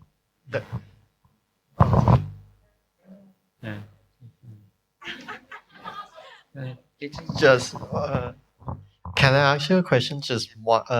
There's a lot of like Buddhism spreading around like Southeast Asia, like Burma, Cambodia, Laos, Thailand, and maybe some part of India and Sri Lanka. Why do you choose to be ordained in Thailand? So just a little bit of my story. So I grew up in England in a kind of secular background, never interested in religion, but I was really interested in question like, what's the best way to live your life as a human being? That was one question. The other question is, everybody wants to be happy, but why is there so much suffering in the world? And do you just have to put up with, is it fixed, or is there something that you can do about it? And if there is something that you can do about it, then what, how do you do that? So I had these kind of questions, and I came across Buddha's teaching, and it just seemed to answer all my questions about meaningful life, human suffering, and everything. So that was when I became really wanted to study and practice Buddhism. But I was also just young and I wanted some adventure, and I always incredible pull to Asia. I never felt like Europe or England was my home. I felt I wanted to come to Asia. So I finished high school. I did my high school a year early, so I was 17 when I left, and I just traveled overland, hitchhiking to all across Europe and Turkey, Iran, Afghanistan, Pakistan, India, and so learning about life and learning about Buddhism and religions, and so 2 years before I got back to England, and I realized I don't want to go to university. I just want to find a way of practicing Buddhism, but I didn't know quite how to do it or what, as a lifestyle, and then I enrolled in a meditation course, Vipassana course, and the teacher had been a monk in Thailand for some years, and he just recently disrobed and set up a meditation center in south of England. And so in his discourses, he would talk about his time as a monk in Thailand in a forest, and I thought, this is what I've been looking for, for 2 years. I have to come back to England before I find it. So that was when I decided to come to Thailand. And then somebody told me, there's a group of monks from like American, British monks trained in Thailand who are in London now. And they're looking to find a place in the countryside to make a forest monastery. Why don't you go and ask for some advice? And so that was how I met Lumpur Sumedho, who is the senior Western disciple of Ajahn Chah.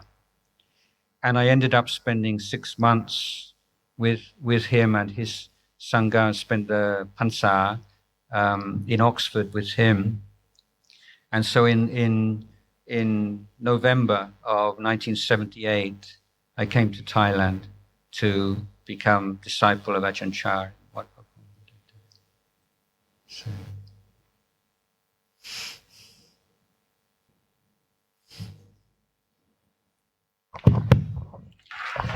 Okay, I would like to say something on this halfway of our course today. As you know that we are in the module of musculoskeletal integumentary, and this also combined with humanistic. Every Friday, we will have a humanistic module to interface with us. And today we have a very good opportunity. We have a very great lecture. So I believe it's not the end right now. We still have another halfway to go. But if some people feel exhausted and we wish to have some break. Okay, if you'd like to sit down, please, and we have time for another short session. So this can be anything at all. It can be about Buddhism. It can be about anything at all. You can please feel free. Yes, there is nothing that is not the right question. Yeah. So, someone was saying that they want to ask about how to practice meditation or something like that. So let me, first of all, meditation is not a panacea. That means it's not the answer to every problem. And for people with psychosis or with serious mental problems, meditation is not a good idea. It's not like, just get someone to meditate and they'll be okay. Also, I mean, there are many different things that go under the name of meditation, and so Buddhist meditation is not necessarily the same thing as meditation in other traditions. So let me give a little bit of a background. First of all, if somebody is really depressed, then my advice is first get out of your room, physical exercise, go out into the countryside, go walking in the countryside, be out in the nature, eat well, do good things for other people, do kind actions for other people. The reason why giving is stressed so much in Buddhism is because every time you give something, you strengthen an identity. Every time you do something, you strengthen your identity. But giving strengthens your identity as a giver. And that's one of the most healthy identities you can have. And if you are something who has something to give, someone who gives, that gives a real sense of self-esteem, self-respect. When I was first in Thailand in the late 1970s, you go on Bindabat and go on alms round in local villages, and people were so poor, but they would all be standing at 5, 6 o'clock in the morning, standing outside their house with their sticky rice container, and they would put a lump of sticky rice into everyone's bowl. So nobody had any money in those days. Nobody had cash. Nobody had bank accounts, but everyone had rice. And so people gave what they had, which was rice, and you could see that they were really proud of that. Was like start off the day by giving. You give to the monks, and then you go off to the fields and do your work.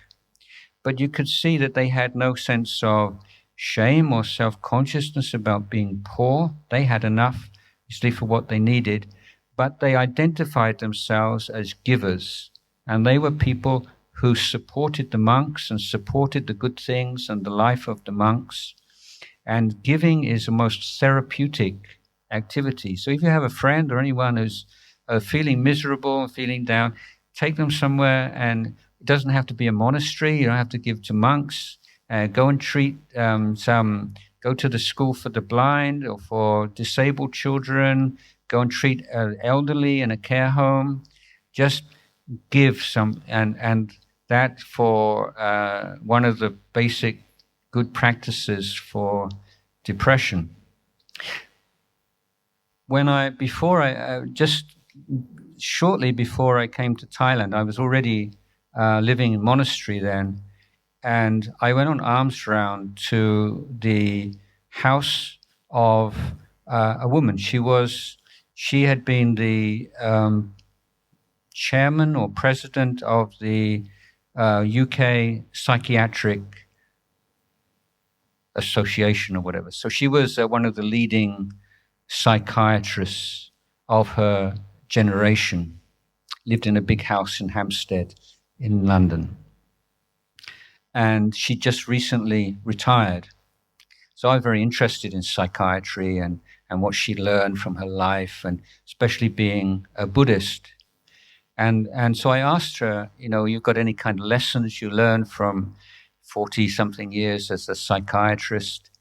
And she said, the 5 precepts. She said, if there's one thing that I would say would increase the mental health of all my patients, or one thing that had contributed to their mental health problems, that was their behavior and their conduct, as they kept 5 precepts. So if you keep 5 precepts voluntarily and through understanding the value of each precept, as I explained a little bit just now, you start to feel a real sense of self-respect. You become a good friend to yourself, especially if you're able to, weather through challenges and temptations and maintain your consistency. You start to trust yourself. So giving and precepts, these are foundations for basic mental health. And Buddhist meditation is not just kind of an exercise that's separate. It's part of your life and has to be integrated into your life. So Buddhist practice, we divide into 2 kinds. We call formal and informal practice, or formal and informal meditation. So formal meditation is what you probably understand by meditation, like sitting cross-legged with your eyes closed, or walking up and down on a meditation walking path. But if that's all that you do in a day, and in the rest of the day you just let your mind go where it will, then you're never really going to get much from it. But Buddhist practice is a whole approach to your life, and it has if you are doing the formal meditation practice regularly, you will receive the results in your daily life. But if you are also trying to be mindful, awake, aware, kind, compassionate in your daily life, you will find that it helps in your formal meditation. So these 2 things have to inform each other or to support each other. For the formal meditation practice, the best time is early in the morning. Many people meditate before they go to sleep, and that's good in terms of just relaxing. If you've got a lot of accumulated stress and so on, it's very good, help you to get to sleep. It's a good, very wise, intelligent way of ending the day. But for making real progress in meditation, the morning is much better because you've rested, you don't have much going on in your head, you're fresh, and importantly, if you meditate in the morning and then afterwards you try to observe if there are any results, and you notice a little bit more relaxed, a little bit calmer, a little bit more patient, a little kinder. These are incremental. These are not like, wow, it's just transformed my life overnight. And if you look for those really kind of special experiences in a short term of time, you get frustrated and lose your enthusiasm. But if you can observe these small incremental increases in the quality of your life, then that will help you to find the motivation to continue. So continuity and consistency is the most important thing. Now, often the tendency is to get very enthusiastic and really go at it for a while, and then it just gradually fades out. And then something happens and you're really upset, or why did I stop meditating? You start again. So it's like someone who's rubbing the two sticks together to make fire, and it get to a certain state, and then you put them down, and then a bit later you take them up again, and you never get to that critical point where you get from fire, and eventually you just decide it's not really working. So what exactly is meditation? What are you doing? So many different techniques. But if we ground it in the Buddhist vision of life and the challenges or the problems that we have, in the Four Noble Truths, the Buddha said we suffer unnecessarily because of defilement, greed, hatred, delusion, and so on. And that there is a freedom from that suffering. There is true happiness to be found through the development of virtues, good qualities, kusala dhamma, kusala tham. So suffering is dependent on defilement or giled, and freedom from suffering, liberation, true happiness is dependent upon kunatham or kusalatham. So that's the philosophy, if you like, that's the theory. So if this is the case, if we suffer because of defilement, then first of all, the life skill that we all need, number one, is to prevent defilement from entering our mind. So number one. Number two, given that that's really difficult, we also need to develop a second life skill, which is to let go of defilement that's already risen in our mind. If our theory is correct, and that true happiness comes from cultivation of good qualities, wholesome dhammas, then the next challenge is to find a way of bringing into our mind, introducing into our mind good qualities that are not there yet, that we haven't yet developed. And fourthly, if they have appeared in our mind to one degree, the fourth final challenge is cultivating them, developing them, bringing them to maturity. So these are four necessary life skills to prevent as yet unarisen negative mental states from entering the mind. Second, from dealing effectively with negative mental states that are already in our mind. Thirdly, by bringing into the mind, introducing into the mind as yet unarisen positive qualities. And fourthly, cultivating systematically and bringing to maturity wholesome positive qualities that are already in the mind. So meditation is the activity designed to address or to develop these four life skills. That's what we're doing when we're meditating. So we take a particular object, let's say the breath, sensation of the breath as an object. And so we trying to develop a relationship between the mind and the object, here the breath, in such a way that as yet unarisen negative mental states will not arise, and in such a way that we can abandon, let go of negative mental states that have arisen.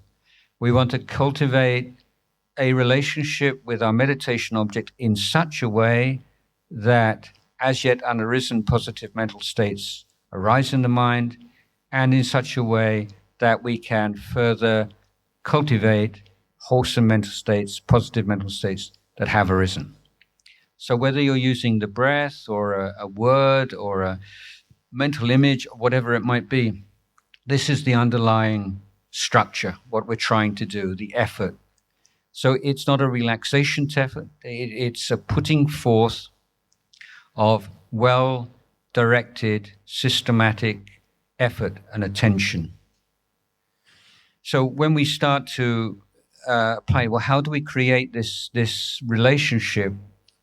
So then we say, well, what are the causes and conditions for that? We start physically. What are the causes and conditions that would make most conducive to this process? Well, we observe that we need a room that's not too stuffy, not too hot, not too cold. Clothing, not too tight. We've got loose clothing. Good ventilation. Then we need to sit in a way which is most helpful to the realization of our objectives. And so sitting cross-legged is considered the best posture because it gives you a firm triangular basis for your body. It allows the free flow of the energies within the body. And the area of the body which is crucial, most important in determining whether or not the meditation will develop is the spine. So how you place your legs, your arms, your hands, that you can experiment with that. But the important thing is that you sit straight, but not rigidly straight. And you can imagine like something, like a force pulling the top of your head up towards the ceiling. So it's a bit like if you put your clothes on a hanger in your cupboard, in the wardrobe. So you have the spine is straight and everything else can relax around the spine. So you're looking for a balance between effort and relaxation. And this right here, right at the beginning of meditation, you're learning that this really crucial life skill. Because we constantly have problems, don't we, between effort and relaxation. Usually when we put effort, we lack relaxation and we get stressed. When we relax, we just completely relax and just sort of lose all sense of mental clarity. But in meditation, it's giving us the means by which we can experiment and find a means of a sense of applying effort which is disciplined and which is focused, but yet is relaxed. And the meditation is good for this because you get immediate feedback. And to be able to learn quickly, feedback is very important, isn't it? In this case, if you're putting too much effort, your mind doesn't become calm. You get agitated. You can even get headache or feeling a constriction in your chest. So this is the feedback your body is giving you, that too much effort, not enough relaxation. If you're too relaxed, then you start to lose your posture and you start to get sleepy, dull. So this is the body telling you too much relaxation, a little bit more effort. So we don't have to talk about like results of meditation here, but we're looking at the process of meditation itself and the life lessons that you can learn, life skills that you can learn, and particularly the relationship between posture and mental states, the balance between effort and relaxation.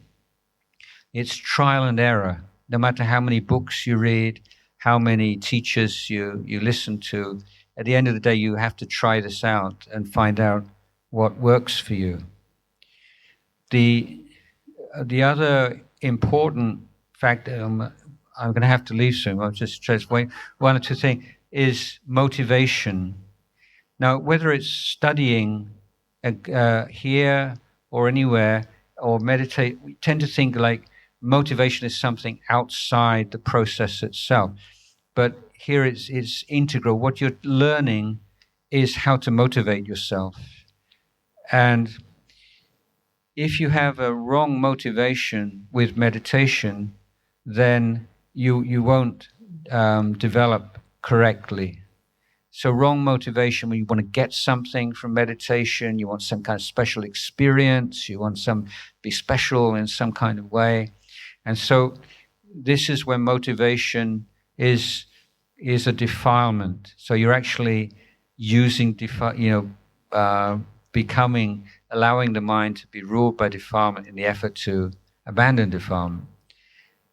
So motivation can be wholesome or unwholesome. It can be helpful, unhelpful. If it's the unwholesome motivation, we call it tanha or craving. If it's the wholesome motivation, we call chanta. Unwholesome motivation, unhelpful motivation, is bound up with self and focused on the results of action. I want to get this, I want to realize that, I want to be peaceful, so that's the wrong motivation. Right motivation is focused on the action itself. I want to do this, I want to develop this. So these are psychologically very different. And we're learning from this because one can easily turn into the other. So we're observing this. So when we get the motivation right, energy, effort comes naturally, it just flows naturally. So at the beginning of a meditation, check your motivation and create wholesome motivation, inspiring motivation based upon the action itself, on the process itself, rather than on the results of the process. Start off with a short period, but be consistent, and you'll gradually increase the time. You could start off with 5 minutes, and gradually over a period of weeks or months, move up to 10 minutes, 15 minutes. If you can get to half an hour, great, depending on time pressures that you have. But also, if you develop this mindfulness of breathing or mindfulness of a word like Buddho, for instance, then you can turn to this during the day. If during the day you're tired, you're weary, you've got a lot going on, these days the tendency is just to get out your phone on the line, receive line, look at line, or maybe YouTube or something, but Instagram, but just to take a minute, just 1 minute, just breathing in and breathing out, being mindful of your breath.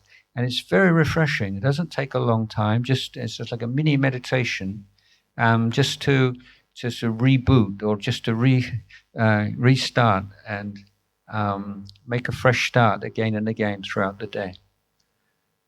Okay, so those are a few preliminary sentences. So more Suchana and more Somsak, they meditate every day, so they can they can be my representatives, and if anybody's interested, you can ask them to lead a session. Yeah.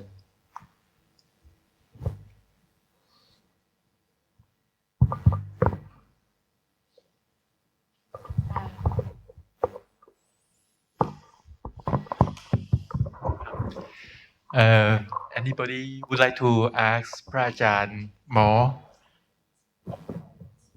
Yeah, I think he have to leave soon to go to appointment. Right. Yeah. Okay, something that พระอาจารย์ mentioned about meditation. I believe as you asked about Kalamasut, I would like to challenge everybody to experience all these things by yourselves.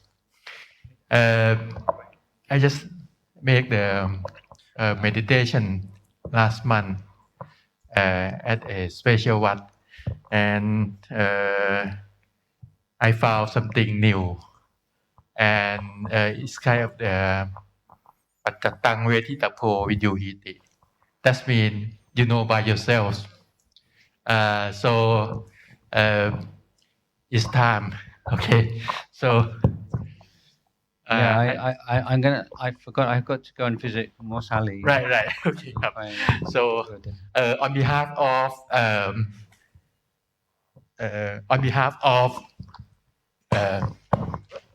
our team with the Humanistic and integramentally musculoskeletal module, Chulalongkorn University International Medical Program. I would like to put all my gratitude and respect to พระอาจารย์ Jayasaro, my utmost crew, and who cultivate me in many Vattana Jaran in our behavior and career path. And I would like to thank you, Ajahn M, Ajahn Ponlert, Ajahn C, and every people to have this program with us. And it's not kind of usual for the young generation at this time to have this science, art, philosophy in harmonize, to have all these people develop ourselves. And I hope that every people can get beyond your expectation. Anything that I impose พระอาจารย์ today and all the people, please be kindness to apply to me and our team ครับ Thank you very much ครับ